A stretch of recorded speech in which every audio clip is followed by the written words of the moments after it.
घृणा moral stories in Hindi. जादुई जलपरी की कहानी।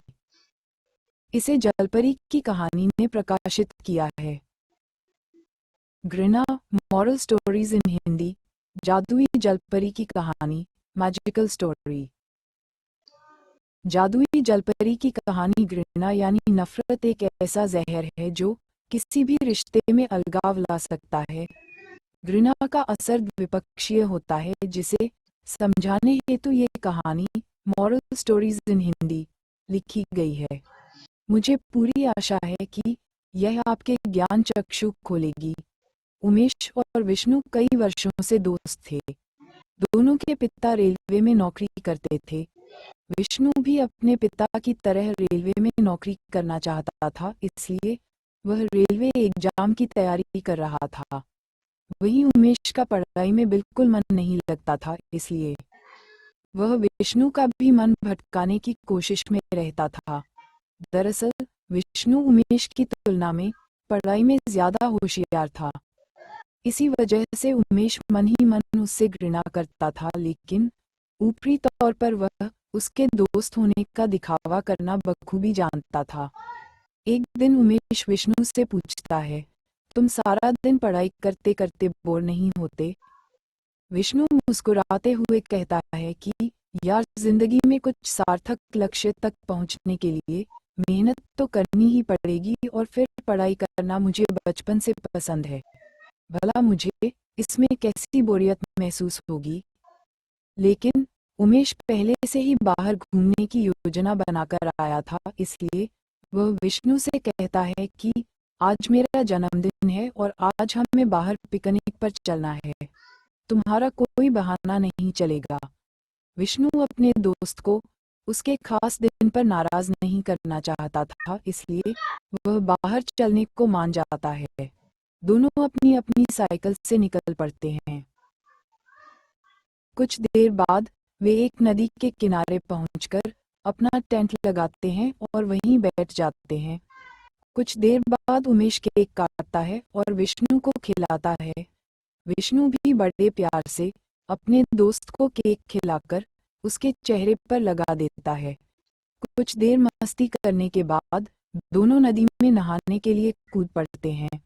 अचानक उमेश के पैर में किसी का स्पर्श होता है, जिससे वह डर जाता है और नदी से बाहर निकलने लगता है, लेकिन उसी वक्त एक खूबसूरत जलपरी पानी से बाहर आ जाती है।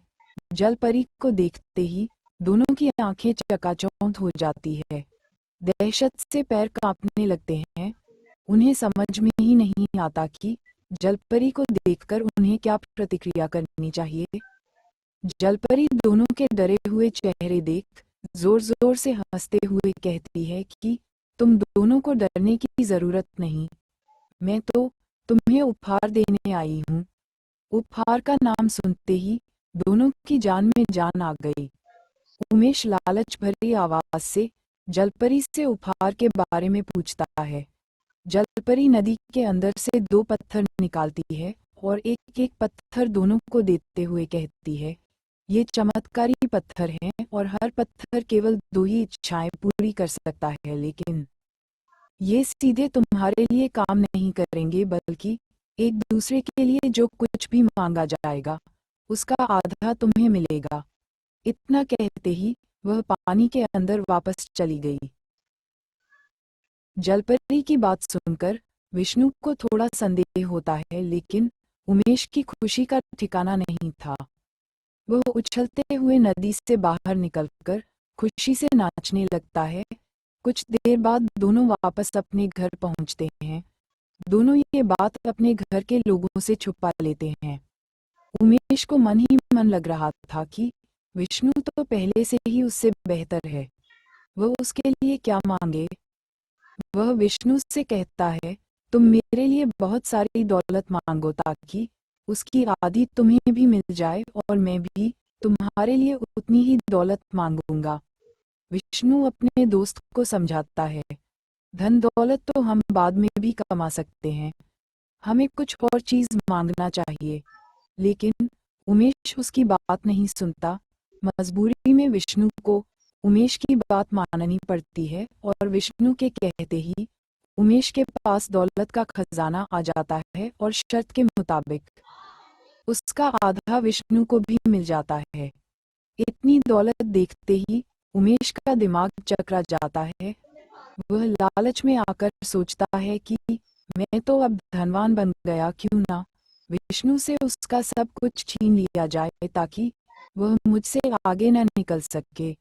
और वह जलपरी के दिए हुए पत्थर से विष्णु को पूरी तरह से अपाहिज करने की कामना करता है और अगले ही पल विष्णु पूरी तरह अपाहिज हो जाता है। लेकिन शर्त के अनुसार उमेश के शरीर का आधा हिस्सा भी अपाहिज हो चुका था।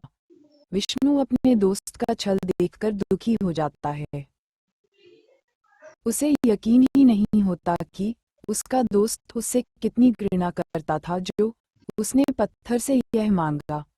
उमेश को सबक सिखाने के लिए विष्णु अपनी दूसरी इच्छा में उमेश की सारी दौलत छीन लेता है। दौलत जाते ही उमेश विष्णु के सामने गिड़गिड़ाते हुए कहता है कि मुझसे गलती हो गई, मुझे मेरी दौलत लौटा दो।